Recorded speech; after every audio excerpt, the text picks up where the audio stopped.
Red स्वस्तिक सोसायटीच्या माध्यमातून व लिज्जत पापड उद्योग समूहाचे कार्यकारी संचालक सुरेश रावजी कोते यांच्या माध्यमातून अकोले तालुक्यात साकारत आहे भव्य असे निसर्ग उपचार केंद्र। या निमित्ताने आज औपचारिक पाहणी करून वृक्षारोपण करत पुढील प्रकल्पाच्या कामाला सुरुवात करण्यात आली आहे। याच निमित्ताने अकोले तालुक्यातील आऊबाई देवस्थान येथे आज लिज्जत पापडचे कार्यकारी संचालक श्री सुरेशराव कोते साहेब यांच्या प्रमुख उपस्थितीमध्ये मोफत आरोग्य तपासणी शिबिराचे उद्घाटन संपन्न झाले। ग्रामीण भागातील नागरिकांना आरोग्याच्या सर्व सुविधा उपलब्ध व्हाव्यात या दृष्टिकोनातून ट्रस्टचे अध्यक्ष सुरेश रावजी कोते साहेब यांनी red Swastik society of India या संस्थेच्या मार्फत हा उपक्रम वाघापूर येथे राबविला। ते या संस्थेचे चेअरमन देखील आहेत। निसर्ग संपन्नतेने नटलेल्या वाघापूर येथे लवकरच निसर्ग उपचार केंद्र देखील सुरू होणार आहे। श्री आऊबाई देवस्थान ट्रस्टची 42 एकर क्षेत्र आहे, त्यापैकी काही क्षेत्रावर सदरचे निसर्ग उपचार केंद्र सुरू होणार आहे। त्याचे उद्घाटन देखील आज रेड स्वस्तिक सोसायटीच्या प्रमुख पदाधिकाऱ्यांच्या उपस्थितीत वाघापूर येथे पार पडले। आलेल्या सर्व पाहुण्यांच्या आणि गावकऱ्यांच्या प्रमुख उपस्थितीमध्ये वृक्षारोपणाचा कार्यक्रम देखील यावेळी पार पडला। झाडे लावा झाडे जगवा हा संदेश यावेळी देण्यात आला। यावेळी लिज्जत पापडचे कार्यकारी संचालक आणि श्री आऊबाई देवस्थान ट्रस्टचे अध्यक्ष सोबतच रेड स्वस्तिक सोसायटीचे राष्ट्रीय अध्यक्ष श्री सुरेश रावजी कोते साहेब, श्री भगवान राऊत कार्यकारी अध्यक्ष श्री हेमंत गोरे, तसेच जयसिंगराव पवार, के.बी. गवडी, वसंतराव हाडोळे, सुधाकरराव ढवळे, प्रशांत सारडा, एस.व्ही. Suvarnakar, Sachin Bhambare, Santosh Rajguru, doctor Khune, Patangare, Ashok Pramod Chougale, Pramod Nandgaonkar, Untawale sir, J B. पाटील, रेखा जयस्वाल, उद्योजक माणिकराव देशमुख, संतोष पवार, महेंद्र बराते, सीताराम लांडे, भाऊसाहेब बराते, भीमराज रकटे, भीमा नाना लांडे, कोंडीभाऊ लांडे, महादू लांडे, दादाभाऊ लांडे, संजय आवटी, सूर्यभान शिंदे, ज्ञानेश्वर खांडगे, मिलिंद जाधव, राहुल गायकवाड, सोपान रकटे, सारंगधर रकटे, संतोष आवटी, तसेच संभाजीनगरहून आलेले 5 डॉक्टर, अँब्युलन्स डॉक्टरांचा स्टाफ आणि यावेळी गावकऱ्यांची मोफत आरोग्य तपासणी करून गोळ्या औषधे दिली। वाघापूर येथे झालेल्या सर्व रोग निदान शिबिरास गावकऱ्यांनी उत्स्फूर्तपणे प्रतिसाद दिला। कार्यक्रमाअखेर स्थानिकांना या प्रकल्पाच्या माध्यमातून पूरक रोजगार उपलब्ध करून दिला जाईल असे मत रेड स्वस्तिक सोसायटीच्या सदस्यांकडून व्यक्त करण्यात आले। देवस्थान ट्रस्ट वाघापूर या ट्रस्टचे विद्यमान अध्यक्ष सन्माननीय कोते साहेब, त्याचप्रमाणे श्री रेड स्वस्तिक सोसायटी ट्रस्ट तिचेही सुद्धा राष्ट्रीय अध्यक्ष म्हणून कोते साहेब आणि त्यांच्याबरोबर आलेले सर्व या निसर्गोपचार केंद्राच्या वतीने किंवा या माध्यमातून जे डॉक्टर असतील, अधिकारी असतील, कोणी प्रत्येक शाखेचे वेगळे अधिकारी असतील, ते सगळीच मंडळी या ठिकाणी आज आमच्या या भूमीमध्ये आलेत। त्याबद्दल त्या सर्वांचे प्रथमतः मी आमच्या ग्रामस्थांच्या वतीने, आमच्या आऊबाई देवस्थान ट्रस्टच्या वतीने मनपूर्वक स्वागत करतो। आणि आता या ठिकाणी साहेबांनी पुष्कळ मुद्दे सांगितलेत, आमच्या गावकऱ्यांनी सुद्धा मुद्दे मांडलेत। प्रथमतः या विषयावर गेल्या 6 महिन्यापासून या ठिकाणी मिटिंगा होतात। या विषयावर तुमचे अधिकारी येतात, साहेब प्रत्येक वेळा असतात, मिटिंगा होतात आणि सुरुवातीपासून हा एकच या ठिकाणी ध्येय तुमचं आहे की या गावामध्ये या ठिकाणी आम्हाला निसर्गोपचार केंद्र म्हणून या नावाने किंवा या संस्थेच्या माध्यमाने आम्हाला इथं सुरुवात करायची। आम्ही प्रश्न मांडत आलोय आतापर्यंत का म्हणलं निसर्गोपचार केंद्रच म्हणून राहून चालणार नाही। या ठिकाणी एक तर आमचा हा इतका ड्राय भाग आहे, इतका डोंगराळ भाग आहे, आदिवासी भाग आहे, मागासला भाग आहे। या ठिकाणी सरकारच्या योजना आतापर्यंत आमच्यापर्यंत येऊ शकत नाही, आल्या नाही। तो आमचं दुर्दैव आहे ते। आम्ही भांडलो, तुम्ही म्हणाल तुम्ही काही भांडले नाही, आम्ही पुष्कळ भांडलोय, सळ केलंय, परंतु आमच्या गावाच्या वतीनं साहेबांनी या तालुक्यामध्ये नाही अनेक या राज्यामध्ये कोते साहेबांसारखा हा एक माणूस आम्हाला, देव माणूस आम्हाला भेटलेला आहे। ज्या देवीच्या नावाने ट्रस्ट झाली त्या ठिकाणी आपण गेलो होतो, ती सगळी तिथली सगळा जो परिसर आहे हे फुलवण्याचं काम सगळं साहेबांनी केलेलं आहे. साहेबांनी गावाकडे एकही रुपया मागितला नाही. ज्याला द्यायचं असेल दान त्यांनी द्या, नसल द्यायचं तर आपलं काम चाललंच आहे. त्यांनी संपूर्ण त्या मंदिराचं काम ते सगळी तिथं जो काही तिथं विकास झालाय तो सगळा साहेबांनी केलेला आहे. हा एक आम्ही हे आमच्या गावचे जरी असले देव माणूस आहे, परंतु आता साहेबांनी हे निसर्गोपचार केंद्र सुरू केलं याबद्दल आम्हाला आनंदच आहे. परंतु आता हे आमचे कार्यकर्ते जे बोललेत, या निसर्गोपचार केंद्र हा दवाखाना, या दवाखान्याबरोबर साहेबांना आमच्या गावाच्या वतीने एक मनापासून विनंती राहील, साहेब या ठिकाणी हायस्कूल हे झालंच पाहिजे. हायस्कूल कुठपर्यंत कितीपर्यंत न्यायचंय, ग्रॅज्युएट करायचं, काय करायचं, इथं हायस्कूलची व्यवस्था आमच्या गावाला झाली पाहिजे. आणि ते साहेब असे साहेबांनी जे मनात जे आणलं त्याने ते केलेलं आहे. म्हणून आमची प्रामुख्याने मागणी ती आहे, आता हे निसर्ग हा जो दवाखाना होतोय हा तुमच्या आणि त्यांच्या माध्यमातून होणार आहे. आणि या कामामध्ये ग्रामस्थांची कुठलीही तुम्हाला अडचण येणार नाही, केस आहेत की सुद्धा अडचण येणार नाही. आणि तेही ग्वाही देतोय मी, कारण आमचा समाज चांगला आहे, आम्ही सगळ्या गोष्टी मानतोय. इथं या ठिकाणी हा दवाखाना एवढा मोठा भव्य दवाखाना होतोय, आम्हाला आनंदच आहे. लोकांची इथं व्यवस्था होणार आहे. म्हणून साहेबांकडे ही दुसरी अशी एक आमची मागणी राहील, साहेबांनी ती पूर्ण करावी आणि ते करतीलच अशी आमची अपेक्षा आहे. तेव्हा ह्या आणि दुसरी गोष्ट अशी, या तुमचं हा दवाखाना सुरू होणारच आहे, सुरू होईल. परंतु प्रत्येक आठवड्याला प्रत्येक मंगळवारी आमच्या देवीजवळ एक शिबिर व्हायला पाहिजे. सर्व रोग निदान शिबिर आमच्या देवीजवळ प्रत्येक आठवड्याला व्हायला पाहिजे, अशी एक आमची तुमच्याकडे मागणी राहील. जसं आज शिबिर भरलं, असं शिबिर तुमच्याकडून ते आठवड्याला शिबिर या ठिकाणी व्हावा, म्हणजे लोकांना, गरजू लोकांना त्याची लाभ घेता येईल. काय समजा काय दिशा मिळेल, औषध मिळेल, उपचार होईल, अशी एक आमची मागणी राहील. आणि तुमच्यासाठी या दवाखान्यासाठी आम्हाला आमच्याकडून आम्ही असे डोंगराळ भागामध्ये आमच्याकडून पैशाची काय मदत होणार नाही. ज्याला स्वइच्छेने द्यायचंय तो देऊ शकतो. फक्त तुम्हाला ही जागा या ठिकाणी दिलेली आहे, तुम्हाला दिली म्हणजे आमच्यासाठीच आहे म्हणा. तर अशी एक आमची अपेक्षा आहे का तिथे एक प्रत्येक मंगळवारी तिथं शिबिर व्हावं, सर्व रोग निदान शिबिर व्हावं, अशी एक आमची मागणी आहे. आणि ज्या अडचणी आहेत, साहेबच राष्ट्रीय अध्यक्ष आहेत, तेव्हा त्या आम्हाला त्याची काही चिंताच नाही. आमच्यापर्यंत येणारही नाही, ते सोडवणार आहेत, ते सगळं करणार आहेत. आणि सगळ्या गावाचं पाठबळ त्यांच्या पाठीमागं आहे, तुमच्या पाठीमागं आहे, अशी मी ग्वाही देतो. आणि 2 शब्द संपवतो. आपल्या गावचे आदरणीय कोते साहेब आपल्या गावावर नेहमीच त्यांनी प्रेम केलं आणि त्यांच्या माध्यमातून आज आपल्या गावामध्ये एक निसर्ग उपचार केंद्र उभं राहतंय. सुमारे 10 एकराच्या आसपास हा प्रोजेक्ट तयार होतोय.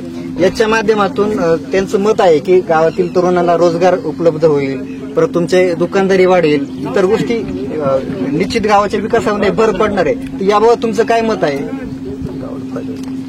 याबद्दल असं मत आहे की अनेक वर्षाच्या प्रतिष्ठेने प्रतीक्षा केली आमच्या गावानं, आपल्या गावात काहीतरी व्हावं आणि कोते साहेबांच्या माध्यमातून उभं राहतं. याचा सर्व आम्हाला ग्रामस्थांना साहेबांचा सार्थ अभिमान आहे.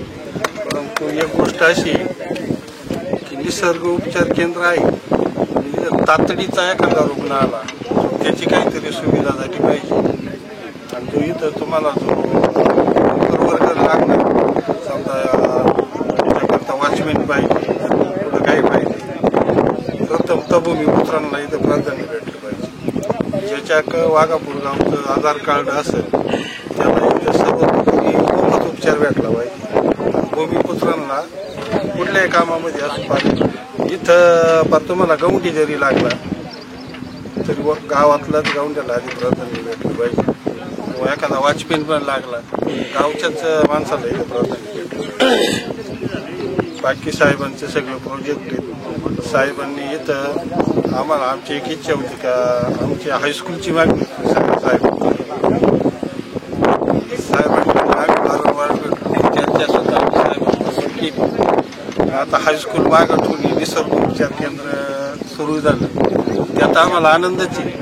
साहेबांनी आमच्या मागणीकडे दुर्लक्ष न करता आम्हाला इथं थोडं करून आश्वासन दिलं पाहिजे. कारण काही नाही, इथं तुमच्यापर्यंत ग्रॅज्युएशन पुरतं मी या गावामध्ये सुविधा करू शकतो. साहेबांचं असंही अनेक ठिकाणी शैक्षणिक संस्था आहेत, भानगडी आहेत, त्यांनी ह्या सुविधेबरोबर आम्हाला शैक्षणिक सुविधा उपलब्ध करून द्यावी ही सर्व ग्रामस्थांच्या वतीने मी साहेबांना विनंती करतो. आणि याबद्दल साहेबांनी या विषयावर 2 शब्द बोलावं असं मी त्यांना सूचित करतो.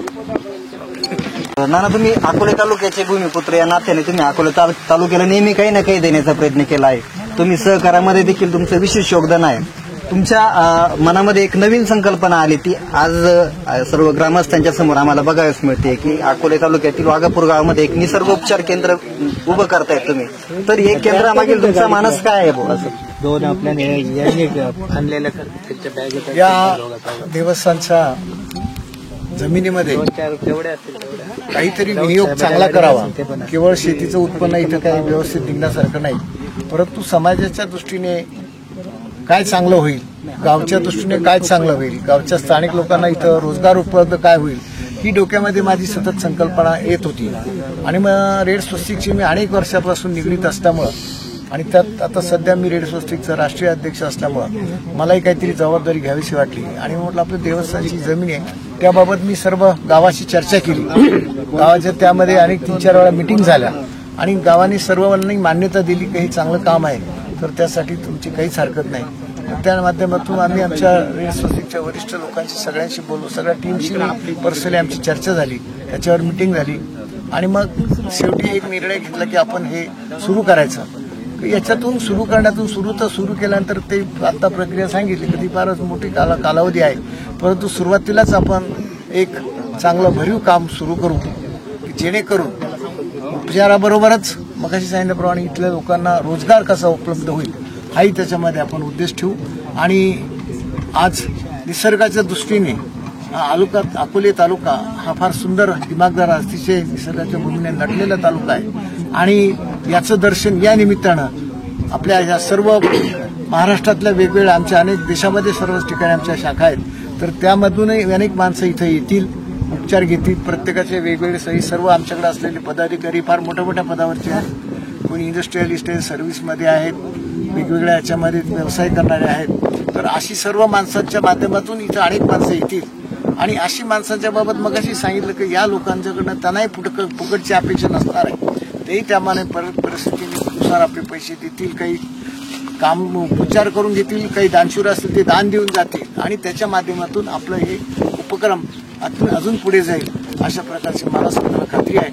आणि निश्चितच आमची सर्व रेड स्वस्तिकची टीम यामध्ये मनापासून काम करणार आहे. आता प्रत्येक जण सगळी मंडळी आलेली आहेत. सकाळी 6 वाजता उठून इथं आली, औरंगाबादची सर्व मंडळी 6 वाजता निघाली आणि अनेक वेळा आपल्या समोर इथं बऱ्याच वेळेला त्यांनी सगळ्यांना व्हिजिट दिलेली आहेत. हे साहेब सांगलीवरून आलेत, आमचे महाराष्ट्रातले मोठे आर्किटेक्चर आहेत, ते सांगलीवरून इथं आलेत, त्यांच्याबरोबर उंटवाले सर इथं आलेत, अनेक सहकारी मित्र आलेले आहेत. आणि ही इतकी सगळी मंडळी ह्याच तळमळीनं इथे येत आहेत.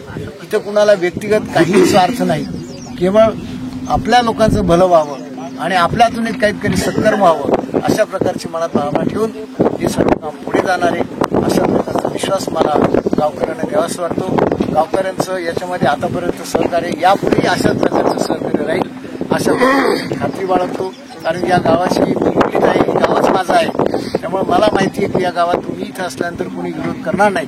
त्यामुळे सर्व काम जे काय आहे ते अतिशय प्रामाणिकपणे सर्व लोक करतील आणि आपला जो उपक्रम आहे तो निश्चित अतिशय चांगल्या पद्धतीने उभा राहील असं आऊबाईच्या चरणी मी प्रार्थना करतो. त्याच्याकडनं सर्वांसाठी मागणी करतो, आशीर्वाद मागतो आणि आणि होमिओपॅथी हे दोन्ही डिस्पेन्सरी 24 तास चालतील. आता मॅडम तुम्हाला निसर्गोपचार केंद्राबद्दल सांगितलं. आता निसर्गोपचार ही संकल्पना तुम्ही ऐकलीच असेल, पण प्रत्यक्षात तुम्हाला असं सांगायचं आहे की निसर्गाच्या सानिध्यामध्ये जे उपचार घेतले जातात त्याला निसर्गोपचार म्हणतात. आणि याच्यामध्ये औषधी कोणतीही नसते, म्हणजे जे ॲलोपॅथीची औषधी असतात ते याच्यामध्ये नसतात. केमिकल विरहित औषधी जे असतात, आयुर्वेदिक आणि वनस्पतींपासून जे मिळणाऱ्या औषधी असतात त्याच्यावर आपला भर असतो. जसं आता सेंटर सुरू झाला तर आपण म्हणणार काय असतं, निसर्गाच्या सान्निध्यात आलं तर माणूस स्वतःला स्वस्थ समजायला लागतो आणि त्याला असं फिलिंग येतं की आपण स्वस्थ झालो. आज आम्ही 4-5 तास झाले इथे फिरतोय तर आम्हाला स्वतःला असं वाटतं की निसर्गाच्या सान्निध्यात येऊन आपण स्वतः खूप स्वस्थ झालो आणि आपल्याला खूप मुबलक ऑक्सिजन मिळायला लागलेलं आहे असं फिलिंग आम्हाला यायला लागलंय. कारण प्रदूषणामध्ये आम्ही राहतो रात्रंदिवस आणि निसर्ग काय असतं हे इथे गावात आणि निसर्गाच्या सान्निध्यात आल्यानंतरच कळतं. आणि याच्यानंतर निसर्गोपचार सेंटर आणि अशा वातावरणाचा सगळ्यात मोठा फायदा आपल्याला असा होणार की फुफ्फुसाशी निगडीत जे आजार आहेत, दमा, अस्थमा, हे जे असतात ना श्वसनाशी संबंधित, ते विकार तर या वातावरणात आल्यानंतरच बरे होतात. आणि त्याला अनुसरून आपण योग साधना घेणार आहोत, प्राणायाम घेणार आहोत आणि फक्त निसर्गोपचारच नव्हे तर त्याच्यासोबत आपण आता एक मॉडर्न सायन्स म्हणून आधुनिक औषधी सुद्धा आपण ठेवणार आहोत ज्याच्याने रोग बरे होणार आणि हिरवळ असणार. त्याच्यावर चालल्याने आपल्या उष्णता कमी होणार, पित्त कमी होणार, डोळ्याची दृष्टी जी आहे ती आपली वाढणार आहे, म्हणजे विजन आपली दृष्टी वाढणार, डोळ्याला शांत वाटणार, डोळ्याशी जळजळ कमी होणार आहे. म्हणजे किती विकार असे आहेत की जे औषधं न घेता इथे आल्यानंतर बरे होतील. आणि एक हवा शुद्ध मिळाल्यामुळे आपलं जे ऑक्सिजन मिळाल्यामुळे भूक चांगली लागणार, पचनक्रिया चांगली होणार. हे बेसिक आहे निसर्गोपचार म्हणजे. आज आपला देश असा आहे की आपल्या देशामध्ये मुबलक पाणी आहे, मुबलक हवा आहे, मुबलक सूर्यप्रकाश आहे आणि एवढं सगळं उपलब्ध असताना आपण याचा फायदा घेत नाही, हे दुःखाची बाब आहे. आणि आपण ॲलोपॅथीकडे जास्त आपला ओढा आहे आणि निसर्गाकडे कमी कमी होत चाललेला आहे. आणि त्याचं दुसरं कारण असं आहे की एवढं सुंदर वातावरण मिळत नाही. आता शहरीकरण जास्त व्हायला लागलं, सगळे कमर्शियल झालेत, पैशाच्या मागे धावायला लागले. आणि नशीब आपलं चांगलं आहे तुमचं सुद्धा की तुम्ही इतक्या छान वातावरणामध्ये राहताय आणि तुमचं सहकार्य खूप मोलाचं राहणार आहे. आणि आमचं स्वप्न हेच आहे की स्वस्थ माणसांनी स्वस्थ राहावं आणि आजार जर झाला तर तो लवकर बरा व्हावा. योग साधना, प्राणायाम, मेडिटेशन आणि हे सगळं जर आपल्या आजारपण कमी झाले की आपलं वार्धक्य सुद्धा निश्चितच चांगलं जाणार आहे. आपलं म्हातारपण पण चांगलं जावं ना, नाहीतर रोगाने जर्जर होऊन मरणं म्हणजे हे सुद्धा आपल्याला तसं पोषक वातावरण मिळत नाही. इथे आपल्याला सर्व काही मिळणार आहे आणि याचा सगळ्यांनी फायदा घ्यावा, आपण सर्वांनी घ्यावा. आपल्या परिसरातील सगळ्या लोकांना सांगावं की अशा प्रकारचं सेंटर इथे होत आहे. भारतामध्ये खूप कमी आहे असे निसर्गोपचार सेंटर की जिथे, आणि ते कमर्शियल आहेत. विशेष म्हणजे जिथे फक्त पैसा कमवणं हा सुद्धा उद्देश, स्वार्थ परमार्थ दोन्ही आहे. तिथे पैसेही कमवतात, भरपूर फीस पण खूप जास्त आहे. पण इथे आपण एक रेड स्वास्तिकच्या माध्यमाने करणार आहे. आणि आपल्याला माहिती आहे रेड स्वास्तिक ही संस्था जी आहे आरोग्य अभियान चालवणारी संस्था आहे आणि निस्वार्थ सेवा करणारी संस्था आहे. याच्यामध्ये पैशाचा कुठेही हे नाहीये की पैसे कमवण्याचा हा उद्देश नाहीये. पण जेवढं आपल्याला जागृती करता येईल तेवढं जागृती करणं आणि लोकांना एक चांगल्यातली चांगली सेवा देणं हा उद्देश रेड स्वास्तिकचा आहे. आणि त्या माध्यमानेच आपण काम करणार आहोत. आणि आपण सुद्धा सर्वांनी या चांगल्या सत्कार्यासाठी स्वतःला झोकून आम्हाला सहकार्य करावं. आम्ही तर आहोतच आणि खूप मोठं स्वप्न आपलं साकार होत आहे. कोते साहेबांचे मी मनपूर्वक त्यांचे आभार मानते, खूप खूप आभार मानते. असं दानी माणूस आणि एवढी मोठी जमीन आज कोण देत आहे, ते देणार म्हणून हे सगळं साकार होणार आहे. म्हणून त्यांचे आपण सर्वांनीच त्यांच्याबद्दल खूप आभार मानले पाहिजे. आणि निश्चितच तुमच्या सहकार्याने हे खूप चांगलं स्वप्न आपलं साकार होईल आणि एक चांगलं निसर्गोपचार सेंटर जे जगभरामध्ये प्रसिद्ध होईल की या ठिकाणी जायचं आहे. अकोले तालुक्यामध्ये इथे असं एक सेंटर आहे, तिथे असं लोकांनी म्हटलं पाहिजे. दुरून दुरून लोक आले पाहिजे आपल्याकडे. आणि इथे पैसा काही जास्त लागणार नाही, लागेल तर जे अगदी आवश्यक आहे, जे खर्चिक आहे तिथे एक नाम मात्र काहीतरी आपण बघू. अजून तर तसं काही प्लॅन नाहीये, पण एक असं आहे की आपण एक नफा न तोटा आणि जास्त स्वास्थ्य सेवा असं देण्याचा मानस आहे. आणि आपल्या सहकार्याने हे स्वप्न आपलं पूर्ण होईल अशा विश्वास मी व्यक्त करते. धन्यवाद. अजून एक भाग, एवढं मोठी वास्तू आणि एवढं मोठं कार्य उभं राहिल्यानंतर तुम्हाला इथून फक्त 50 किलोमीटरवर शिर्डी आहे आणि 35 किलोमीटरवर भंडारदरा आहे. या गावाचा विकास तुम्ही जे शिर्डी 20 वर्षापूर्वी कुणी जर बघितलं असेल तर बघा. मी बघितली. आणि आज काय ते आज बघा. काय अशी एक ठिकाण नाही. आमच्या नेवाशा तालुक्यातलं शिंगणापूर बघा. दुर्लक्षित भागात असं काहीतरी जर का सापडलं, आपण मराठी गवसलं म्हणतो, ते जर गवसलं ना तर ह्या भागाचा टोटल म्हणजे कोतुळ असेल, वाघापूर असेल आणि ह्या पंचक्रोशीतील जी काही दुर्दम्य जी गावं आहेत मागासलेली, ती सुद्धा खूप मोठी प्रकाश झोतात येतील. याच्यात कोणालाही शंका असायचं काही कारण नाही. आपल्या गावचे आदरणीय कोते साहेब आपल्या गावावर नियमित त्यांनी प्रेम केलं आणि त्यांच्या माध्यमातून आज आपल्या गावामध्ये एक निसर्ग उपचार केंद्र उभं राहतंय. सुमारे 10 एकराच्या आसपास हा प्रोजेक्ट तयार होतोय. याच्या माध्यमातून त्यांचं मत आहे की गावातील तरुणांना रोजगार उपलब्ध होईल, परत तुमचे दुकानदारी वाढेल, इतर गोष्टी निश्चित गावाच्या विकासामध्ये भर पडणार आहे. याबाबत तुमचं काय मत आहे? याबद्दल असं मत आहे की अनेक वर्षाच्या प्रतिष्ठेने प्रतीक्षा केली आमच्या गावानं. आपल्या गावात काहीतरी व्हावं आणि कोते साहेबांच्या माध्यमातून उभं राहते. याचा सर्व आम्हाला ग्रामस्थांना साहेबांचा सार्थ अभिमान आहे. परंतु एक गोष्ट अशी की निसर्ग उपचार केंद्र आहे, तातडीचा एखादा रुग्ण आला त्याची काहीतरी सुविधा झाली पाहिजे. आणि तो इथं तुम्हाला जो वर्ग लागणार, समजा त्याकरता वॉचमॅन पाहिजे, थोडं काय पाहिजे, प्रथम भूमिपुत्रांना इथं प्राधान्य भेटलं पाहिजे. ज्याच्या वाघापूर गावचं आधार कार्ड असेल त्याला इथं सर्वतोपरी मोफत उपचार भेटला पाहिजे. भूमिपुत्रांना कुठल्याही कामामध्ये असं इथं तुम्हाला गवंडी जरी लागला तरी गावातलाच गावंड्याला आधी प्राधान्य भेटलं पाहिजे. किंवा एखादा वॉचमॅन पण लागला गावच्याच माणसाला इथं प्राधान्य भेटलं. बाकी साहेबांचे सगळे प्रोजेक्ट आहेत. साहेबांनी इथं आम्हाला आमची एक इच्छा होती का आमच्या हायस्कूलची मागणी साहेबांनी वारंवार भेटली, त्यांच्या सुद्धा आता हायस्कूल मागं ठेवली, निसर्ग उपचार केंद्र सुरू झालं. त्यात आम्हाला आनंदच आहे.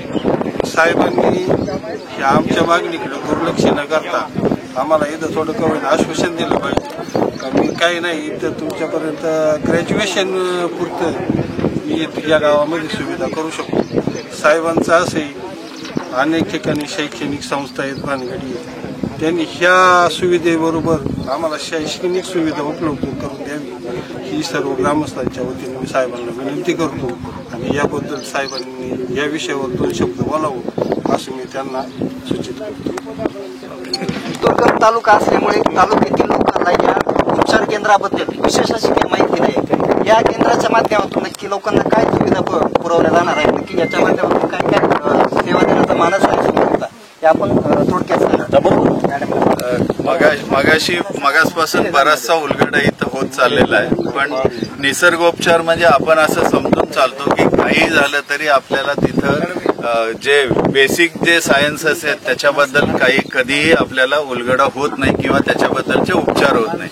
आता जे काकाने सांगितलं की पहिल्यांदा तो माणूस थंडीपासून बचावून जगला पाहिजे मग निसर्गोपचार करेल, हे बेसिक आत्ताचं सायन्स आहे. मी जे मगाशी सांगितलं म्हणजे थोडक्यात आणि एक गोष्ट सांगतो मी आणि बाकीचं उत्तर देतो. आमच्या मधला एक चांगला IT इंजिनियर, खूप चांगला IT इंजिनियर होता, ज्याला जवळजवळ 27-28 लाख रुपये त्याचं पॅकेज होतं. त्या माणसाने त्याचं IT क्षेत्र सोडून गाईचा गोठा तयार केला मुंबईच्या जवळ. आणि या मुंबईच्या जवळच्या गोठ्यामध्ये त्यानं त्याच्याजवळ गाईजवळ फक्त झोपण्यासाठी 8,000 रुपये एका रात्रीचे घेतो, 12,000 रुपये घेतो, 6,000 रुपये घेतो. तुम्ही म्हणाल हा काय प्रकार आहे, तर हा आता औषधोपचाराचा मोठा प्रकार सुरू झालेला आहे. ऑलरेडी याच्यात खूप मोठ्या प्रमाणात आपल्याला मिळतंय, म्हणजे सक्सेस मिळतंय. तालुक्यातल्या लोकांना इथून कुठलाही जर एखादा जर महत्वाचा उपचार घ्यायचा असेल तर इथून पुण्याला जा, मुंबईला जा, एवढी गरज राहणार नाही. यातला बेसिक उपचार जो आहे म्हणजे अगदी हार्ट अटॅक पर्यंत जरी असला तरी त्याच्यावरचे बेसिक उपचार नॅचरोपॅथी आणि योगिक सायन्सेसमध्ये अत्यंत सुंदरपणे होतात. आणि ही जर सवय लागली, आता आपल्या शरीराला काय झालेलं आहे, औषध आणि केमिकल्सची सवय लागलेली आहे म्हणून आहे. आणि मी मगाशी जे सांगितलं की ही सुरुवात होण्यासाठी हे मधली स्टेज आहे. म्हणजे तालुक्यातल्या लोकांना दुर्गम भागामुळे जे बाहेर जायला लागतं, बाहेर दवाखान्यापर्यंत पोहोचायला लागतं, ते लागणार नाही. म्हणजे ऑपरेशन करायचं त्याची सोय होईल, याचा अर्थ असा आहे की त्या ऑपरेशन पर्यंत जायचीच गरज लागणार नाहीये. एवढ्या चांगल्या पद्धतीनं हे औषधोपचार जर झाले तर त्याला कोणतीही दुसरी गरज लागत नाही, ॲलोपॅथीची गरज लागत नाही. बेसिक ॲलोपॅथी लगेच बंद करा असं कुणीही आवाहन करत नाहीये किंवा कुणी ते क्लेम पण करत नाहीये. आत्ताचा विषय सगळ्यांचा असा आहे की याला आधारित पुढे जाण्यासाठी आपल्याला आपली जीवनशैली बदलून पुढे जाण्यासाठी नॅचरोपॅथी सेंटर आणि योगिक सायन्सेस म्हणजे नैसर्गोपचार आणि योगा याचा सुवर्ण मध्य साधत आपल्याला त्यावेळेला आपल्याला आयुर्वेदिक औषधं घ्यायला लागतात. ही सगळी आपल्याला तिथं दिली जातील. ऑपरेशनची गरज लागणार नाही, इथंपर्यंत आणून ठेवलं जाईल. ही त्यातली महत्वाची गोष्ट आहे. साहेब, ग्रामीण भागामध्ये हा सुमारे 10 एकरच्या आसपास हा प्रोजेक्ट उभा राहतो. या माध्यमातून काही स्थानिक तरुणांना किंवा ग्रामस्थांना काही रोजगाराच्या संधी उपलब्ध मी होण्याची आता सांगितलं तसं तिथं तर खूप ट्रीटमेंटसाठी खूप लोकांची तिथं गरज आहे, ही तरुण मुलांची. पण मी जो मगाशी सांगितलंय, गाईचा गोठा तयार करा फक्त तुम्ही, तुम्हाला प्रचंड मोठं उत्पन्न तिथं गायी तर देतातच. गायीच्या फक्त सानिध्यात राहिल्यामुळे शेण मलमूत्र म्हणजे ह्या सगळ्यातून त्याला प्रचंड उत्पन्न आहे. हा तरुणांना इतका मोठा रोजगार आहे. जगात आज त्याच्याकडे लक्ष वेधलेलं आहे आणि जगात भारत त्याच्याकडे जितका वाढला गेलेला आहे ना, म्हणजे गेल्या 4-5 वर्षातलं त्यांचा 5 वर्षातला आपण साधारण आलेख बघू, एक साधारण 27 ते 28% तो वर गेलेला आहे. फक्त वर गेलेला जो फ्लॅट चालला होता तो फक्त गोमाता संरक्षण आणि याच्यासाठी इतकं मोठं काम चालू आहे. तर ते इथं मुलांना सुरू होईल. त्या प्रत्यक्ष सेंटरमध्ये तर खूप काम आहे, पण हे सुद्धा त्याला जोडधंदे जे आहेत ना ते इतके राहतील. तिथं भाजी देणं, शुद्ध भाजी देणं, सेंद्रिय तिथं भाजीपाला देऊन धान्य देणं.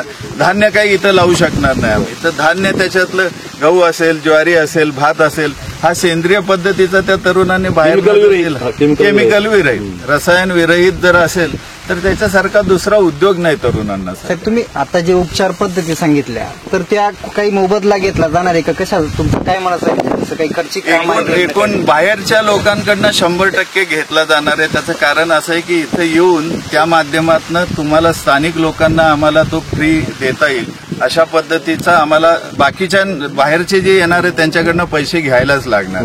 त्यांच्याकडनं घेतल्याशिवाय आपल्याला पुढे सर्व्हिस देता येत नाही. मेंटेनन्स निघालं पाहिजे एवढंच आहे. जे सुरुवातीला कॅपिटल घातलेलं आहे ते पैसे काढायचे असा कुणाचाही हेतू इथं नाहीये.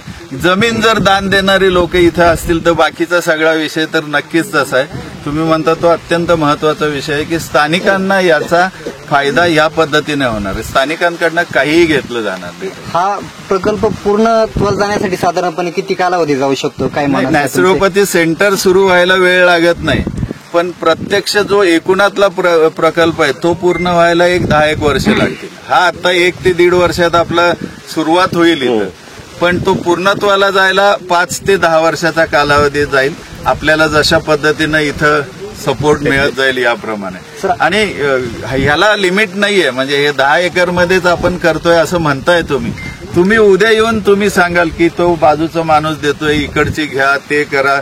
100 एकर 150 एकर जेवढं मिळेल एवढं सुद्धा कमी पडतं. त्याला इतका चांगला त्याच्यातनं तुम्हाला उत्पन्नाचं साधन होतं. आणि त्या बाबतीत म्हणजे तिथं आता एखाद्या नॅचरोपॅथी सेंटरच्या बाजूला नुसतं साधं शेत करणारा माणूस असेल, त्याची म्हैस असेल, गाय असेल, आता गाय म्हणतो आपण, पण पूर्वी म्हशी असायच्या, त्याचं दूध तिथल्या तिथं देणं असायचं. खूप व्यवसाय तिथं व्यवस्थित चालतात. आता जे काहीच दिसत नाही ना ते आपल्याला प्रत्यक्ष त्या गोष्टी उत्पन्नात परावर्तित झालेले दिसतील. सर, आज प्रकल्पाची प्राथमिक पाहणी पण केली औपचारिकरित्या, तुम्ही वृक्षारोपण पण करत आहात. तर या संबंधित कामाबाबत तुम्हाला स्थानिकांकडून काही मदतीची किंवा काही मदतीची अपेक्षा आहे का भाऊ? स्थानिकांना काही आवाहन करणार आहे तुम्ही या माध्यमातून? स्थानिकांचं सपोर्ट शिवाय काहीच होणार नाही. सगळ्यात महत्वाचं स्थानिकांनी जागेसाठी एवढा सपोर्ट केलेला आहे. मी म्हटलं तसं सगळे इतके ते तज्ज्ञ मंडळी आहेत या सगळ्या बाबतीतले. आम्ही जे बोलतोय ते प्रत्यक्षात खरं वावरतायत, ते जगतायत, ते अनुभवतायत. आणि तो जर आम्हाला जर चांगला हा दिला, तो सपोर्ट केला तर आम्हाला खूप चांगला. म्हणजे साधी गोष्ट सांगतो, आम्ही बांधकाम करत असताना विटेच्या भिंतीच्या ऐवजी मी सांगितलं कुडाची भिंत करू म्हणून. तर कुडाची भिंत मी सांगून त्या लोकांना करायला सांगणं सुद्धा कळत नसते. हे स्थानिक लोकांना सांगायला पाहिजे. मी अशा मध्ये गॅप ठेवलेले आहेत आणि त्या गॅपमधनं जमिनीतली हवा घेतली येतात आणि त्याच्यामुळे थर्मल इन्सुलेशन होतं. म्हणजे हवामान खूप तापमान सगळं कमी होतं. तर ह्या ज्या गोष्टी आहेत ना, ह्या नॅचरल याच्यात राहणारा माणूस ज्या पद्धतीनं सांगू शकेल, व्यवस्थित सांगू शकेल, तसं दुसरं कोण सांगू शकेल. म्हणजे त्यातला पूर्णतः सपोर्ट आम्हाला लागणार आहे. त्यांच्या सपोर्टशिवाय एक पाऊल देखील आम्ही पुढे इथे टाकू शकत नाही. इतकं महत्वाचा सहभाग त्यांचा वाटतो. आवाज सह्याद्रीचा करिता संपादक शुभम फापाळे.